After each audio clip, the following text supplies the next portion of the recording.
Опыт построения систем именно в бытовых организациях у нас очень большой. То есть мы еще на заре, когда только-только оптовый рынок становился, уже начали разрабатывать систему АИСКОЯ для именно сбытов. Они были первыми потребителями.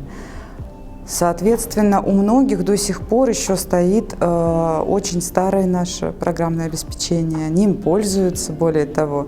И говорят, что даже техническая поддержка не нужна, все же работает. Много внедряем и на оптовом рынке. Сейчас, конечно, большой очень интерес по 890 постановлению. В основном пока что проекты, но есть уже заключенные контракты.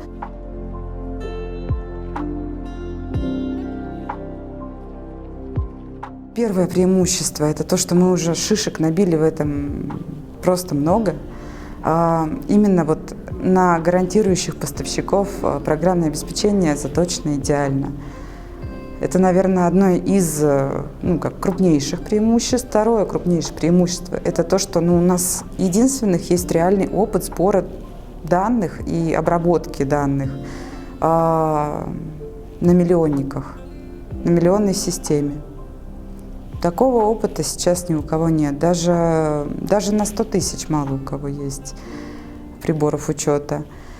Ну и третье, наверное, преимущество, на мой взгляд, у нас очень хорошая техническая поддержка.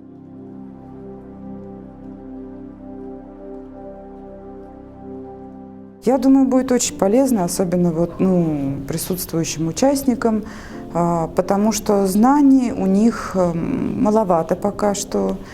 Как в самом 890 постановлении.